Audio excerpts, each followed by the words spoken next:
G20 summit 2023 समाप्त हुआ। अगले सम्मेलन तक ब्राजील को इसका अध्यक्ष बनाया गया। बहुत ही सफलतापूर्वक भारत में इस सम्मेलन के संपन्न होने से हर तरफ हर्षोल्लास है। नमस्कार, मैं ज्ञानचंद प्रसाद मेहता टॉक्स पर आपका स्वागत करता हूं। ये उत्सव की बात है। 2 दिवसीय उत्सव तो हुआ, लेकिन राष्ट्र को इस बात के लिए गर्व का अनुभव होना चाहिए कि एक बहुत बड़ा राष्ट्रीय पर्व का समापन निर्विघ्न हुआ है।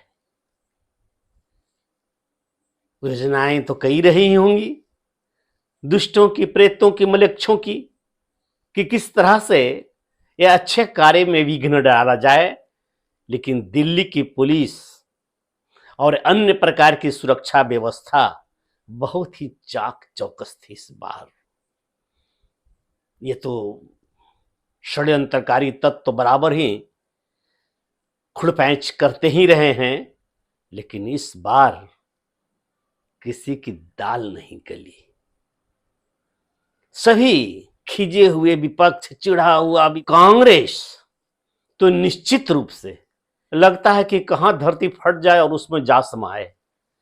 श्रीमती इंदिरा गांधी के समय एशियाड हुआ था, तो ठीक है, एशियाड प्रारंभ होने में खूब आतिशबाजी हुई, बिजली बत्ती से सजाई गई, सुदूर देशों से खिलाड़ी आए, एक निरपेक्ष गुट सम्मेलन भी हुआ था, विश्व के लगभग 100 देशों का आगमन हुआ था। परंतु विदेश से जितने भी राष्ट्रीय अध्यक्ष या अतिथि आए, गुट निरपेक्ष वाले, उन्होंने कुछ फर्क नहीं महसूस किया होगा। दिल्ली में उतरकर केवल सीधा सीधी जो कार्यक्रम था, जो गोष्ठी थी, जो आयोजन था, वहां गए और काम की बातें हुई और कार्यक्रम समाप्त होने के बाद सभी अपने अपने देश के लिए प्रस्थान कर गए थे। लेकिन इस बार सन्नाटा नहीं था। इस बार भारत के माननीय प्रधानमंत्री जी ने भारत दर्शन कराया सभी अभ्यागतों का।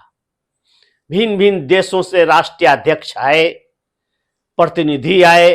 जैसे ही से वे उतरे, बाहर निकलने के मार्ग में ही देश के भिन्न भिन्न प्रदेशों की कला संस्कृति को प्रदर्शित करते हुए अनेक प्रकार की झांकियां देखने को मिली। लोगों को ये समझ में आया कि इस बार मोदी के भारत में वे प्रवेश कर रहे हैं। कहीं गरबा है, कहीं अन्य प्रकार का नृत्य है। बिल्कुल चित्त को आनंद, चित्त को प्रसन्न करते हुए यहां के संस्कृति से विदेशी मेहमानों का रूबरू कराया गया। शुभारंभ ही जब इस आकर्षण से हुआ, तो आगे क्या होगा, ये हर मेहमान इस बात को महसूस कर रहे थे। और वे सभी विदेशी अतिथि एक एक कर जब भारत मंडप में प्रवेश कर रहे थे, तो प्रधानमंत्री मोदी उनसे मिलकर स्वागत कर रहे थे और पृष्ठभूमि में था ये कोणार्क का चक्र। यह चक्र, इस चक्र का इतिहास, इस चक्र की संस्कृति को बीच बीच में बताते भी जाते थे। यह भारत आना हुआ, इसको कहते हैं भारत दर्शन। सभी ने उसको अनुभव किया, इसकी अनुभूतियों को जिया जब प्रधानमंत्री मोदी जी ने कोणार्क के इस चक्र का इतिहास बताया, इसकी जब चर्चा की।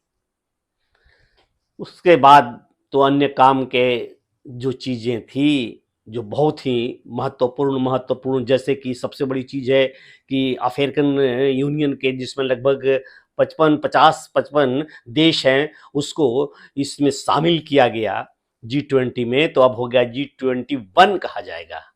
यह गौरव और ये इस पेशकश की जो प्रारंभ की गई, वह भारत के ही तरफ से हुई, जिसके वजह से अफ्रीकन वो यूनियन के जो अध्यक्ष थे, राष्ट्र अध्यक्ष ने गले से लिपट करके मोदी जी को धन्यवाद दिया। ऐसा कहाँ होता है।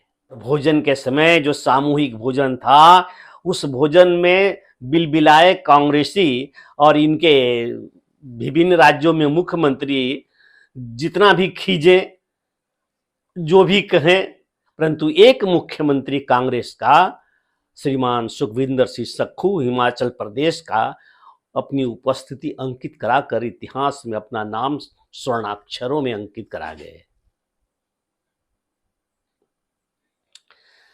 तो भोज स्थल पर भी मोदी जी ने यहां भी कोई कसर नहीं छोड़ा।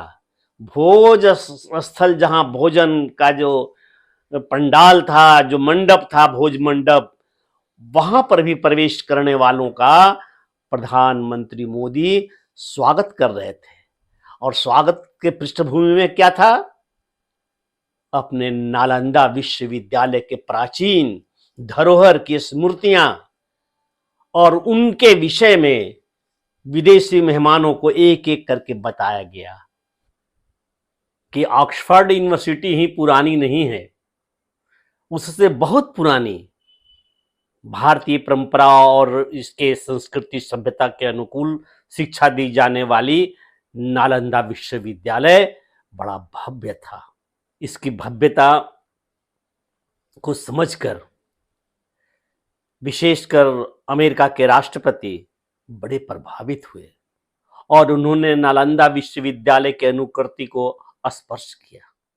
अब तक जितने भी बड़े से बड़े देश के राष्ट्रीय अध्यक्ष भारत पधारे, केवल इसलिए महात्मा गांधी के समाधि राजघाट पर नहीं गए क्योंकि वहां जूते उतारने होते हैं, परंतु इस बार एक दो नहीं, अनेक देशों के प्रमुख और या उनके प्रतिनिधि जूते उतार उतार कर महात्मा गांधी के समाधि की परिक्रमा की।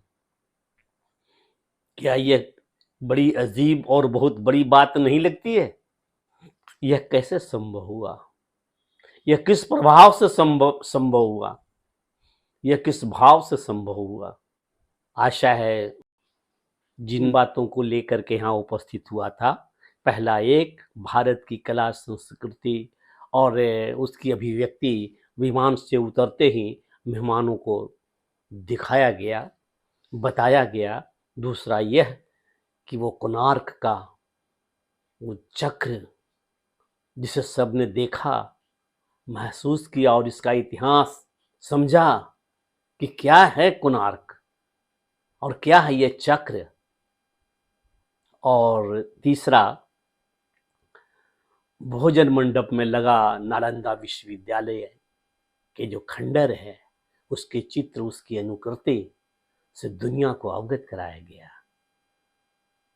और चौथी बात यह कि जूते उतरवा करके सभी राष्ट्रीय अध्यक्षों को राजघाट समाधि का परिदर्शन करवाया गया। यह एक बहुत बड़ी बात है। वैसे तो जी समिट 2023 में जो 5-6 नई उपलब्धियां आई हैं, उनके अनेक जगह जिक्र हो ही रहे हैं और मैं भी बताया जानकारी के साथ। दीजिए मुझे विदा, मिलते हैं फिर अगले वीडियो में।